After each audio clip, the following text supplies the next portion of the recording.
का पत्ता शिवलिंग पर नहीं चढ़ाया जाता।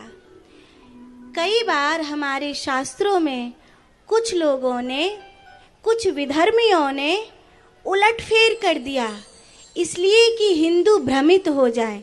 ध्यान से सुन रही हो ना मैयाओं, सुन रही हो? हिंदुओं को भ्रमित करने के लिए हिंदुओं के शास्त्र में उलटफेर किया गया।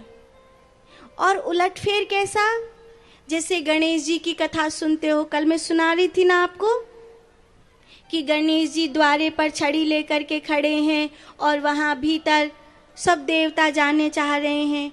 तो वहाँ पर लिखा है कि माता स्नान कर रही है और उनको गणेश जी को पहरे पर बिठाया है और फिर भी देवता और वो क्या नाम है, शिव जी जाना चाह रहे हैं। क्या इस कथा में कोई लॉजिक लगता है? विचार करो, कोई नहा रही है तो कोई उसके वहां पे क्यों जाएगा? ये तो मर्यादा भी नहीं है, ये तो साधारण मनुष्य की भी मर्यादा नहीं है, देवताओं की मर्यादा तो बिल्कुल ही नहीं है। लेकिन बात क्या थी कि वो यज्ञ कर रही थी और उस यज्ञ में पुरुष शक्ति की ऊर्जा का प्रवेश वर्जित था और वहां पर वो अपनी शक्ति से उस यज्ञ में शामिल होना चाहते थे। इतनी सी बात थी। लेकिन कहानी को किस ढंग से फेरा गया कि पार्वती जी नहा रही हैं और महादेव कह रहे नहीं जाऊंगा ही जाऊंगा। तो बेटा भी कहेगा बाप कैसा है कि माँ नहा रही है और बाप कह रहा है जाऊंगा ही जाऊंगा। ये कोई बात है? हद हो गई। क्यों?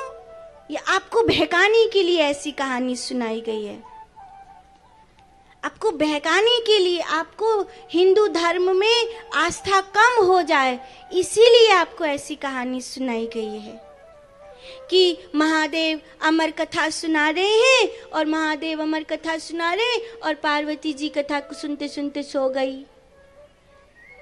वो जगदम्बा है, वो सांभवी है।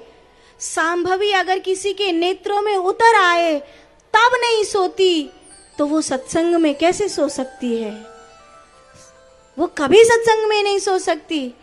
लेकिन हिंदुओं को बहकाने के लिए, औरतों को, जनानियों को, स्त्रियों को, महिलाओं को नीचा दिखाने के लिए कि उनमें अकल नहीं होती, ये बताने के लिए कि महादेव अमर कथा सुना रहे और पार्वती सो गई।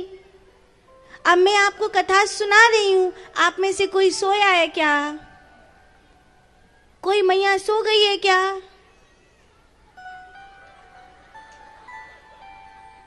लगभग कोई नहीं सोई है, सब जाग रही हो ना? तो अगर आप जाग सकती हो तो वो तो महादेवी है, वो तो महादेवी है, वो कैसे सो सकती है? ये आपको बहकाया गया है। एक और कथा है यहाँ पे, ये कि नारायण भगवान गए और तुलसी का, वृंदा का सतीत्व भंग किया और फिर शंखचूड़ को, जालंधर को मारा। तो जालंधर की पत्नी भी वृंदा और शंखचूड़ की पत्नी भी वृंदा।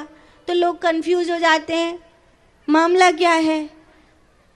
शास्त्रों को घुमा दिया हिंदुओं की श्रद्धा को बहकाने के लिए। फिर कह रही हूँ, हिंदुओं की श्रद्धा को बहकाने के लिए आज भी ऐसे कई बुद्धिमान लोग बैठे हैं जो हिंदुओं के शास्त्रों में करेक्शन करने लग रहे हैं।